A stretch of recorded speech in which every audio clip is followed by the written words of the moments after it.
আপনি আমার বাবার বোনকে চলে যেতে বলছেন? 1,00,000 টাকা? এরা সবাই লোভী, সবাই বিশ্বাসঘাতক, এরা সবাই খারাপ, সবাই বেঈমান। কিরে এই যে রাখলি কেন? তোর আমার একটা ছোট উপকার করে দিতে হইব, করে দিবি। তুই এমনি করতেছিস কেন? কি করতে হইব? কি কাজ করতে হইব? ক। আজকে রাইতে তুই আমার শ্বশুর বাড়িতে একটু চুরি করতেছেন। তুই কেমন মাইয়া? নিজের শ্বশুর বাড়িতে চুরি করে দিতে চাস?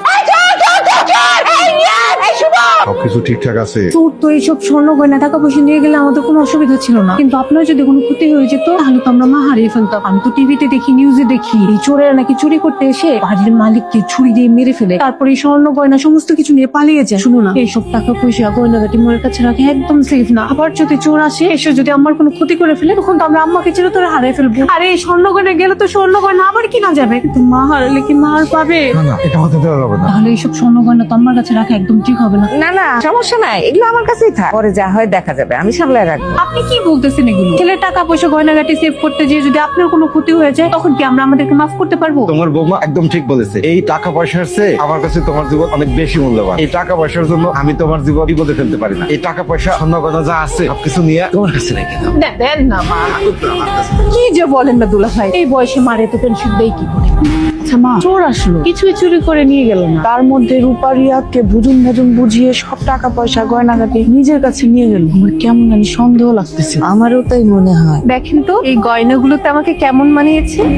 এই তুমি এইসব গহনাগাটি পড়েছো কেন? যা এখনই খুলে রাখো, এগুলো কি তোমার গহনা নাকি তুমি পরে ঘুরে বেড়াচ্ছ? ও মা, এই গয়নাগুলো তো আমার মরহুম শাশুড়ি মায়ের, মানে রিয়াদের আসল মায়ের। তাহলে আমার শাশুড়ি মায়ের গয়না উত্তরাধিকার সূত্রে কে পাবে? তার একমাত্র ছেলের বউ। আর সেই একমাত্র ছেলের বউটা কে? তোমাকে আমি চ্যালেঞ্জ করছি, আজকে রাতের মধ্যে তুমি নিজ হাতে এই টাকা পয়সা গয়নাগাটি আমার কাছে ফেরত দিতে বাধ্য হবে।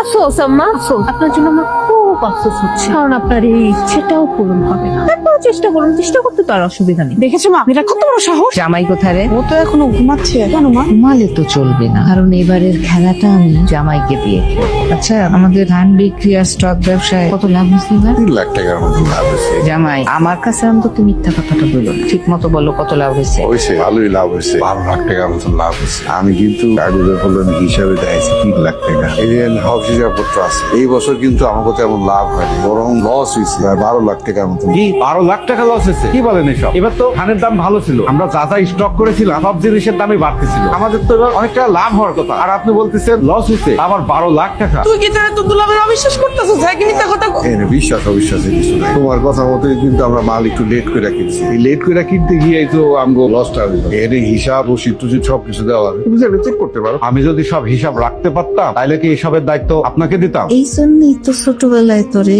লেখাপড়া বন্ধ করে মাঠে কাজ করতে পাঠাইছিলাম। আইগার কাছ থেকে যে সব মালপত্র কিনছি আমরা, ওগুলি তো টাকা বকেয়া রয়ে গেছে। এরা পরিশোধ করার লিগে চাপ দিতেছে। এটা যদি 2 একদিনের মধ্যে যদি পরিশোধ না করি তাহলে আমার মামলা করে দিব। হুট করে এতগুলো টাকা আমি এখন কোথায় পাবো? বৌমার কাছে যে টাকা আর গয়না আছে না, সেগুলো নিয়ে আয়। গয়না বন্দুক দিয়া টাকা দিয়া ওই ঋণ শোধ করলেই হইব। টাকা পয়সা গয়নাগাটি লাগে দেওয়া যাবে, সমস্যা নাই, কিন্তু তার আগে দুলা ভাইকে বলেন হিসাবের খাতাটা দিতে। আমি একটু হিসাবটা চেক করতে চাই। ইয়া আল্লাহ, তুমি এগুলো কি কইতেছো? তোমার দুলাভাই হিসাব কত সুন্দর করে করে, তোমার আবার হিসাব চেক করা লাগে? তোমার দুলাভাই কি হিসাব ভুল করছে নাকি? তোমার খামাকা কষ্ট করে এই হিসাব চেক করার কি দরকার? তোমার চেক করা লাগবে না। হিসাবের কথা আমার কাছে দাও, আপনার কাছে রাখে। তুমি ভিতরে যাও, আমরা এখানে ব্যবসায়িক আলাপ আলোচনা করতেছি, তো তোমার এখানে থাকার কোনো দরকার নাই। কেন আম্মা? আমি এখান থেকে যাবো কেন? আপনি আমার হাজবেন্ডকে লেখাপড়া না শিখিয়ে অশিক্ষিত মূর্খ বানায় রাখছেন, কিন্তু আমি তো আর অশিক্ষিত না। এসব হিসেব আমি বুঝি। দেন হিসেবের খাতাটা আমাকে দেন, দেন দেন বলছি। তোর বউরে এখান থেকে যেতে বল। ও কিন্তু হিসাব দেখতে চায় আর জামাইকে অপমান করতেছে। কি প্রমাণ করতে চাইতেছে? ও হিসাব দেখতে চায় যে জামাই চুরি করছে। হিসাবের খাতাটা দুলা ভাইকে ফেরত দাও। কি বললাম শোনো নি? খাতা ফেরত দাও। স্টকের সমস্ত মাল তো নগদে কেনা, একটাও তো বাকিতে কেনা নেই। কি বলতেছো তুমি?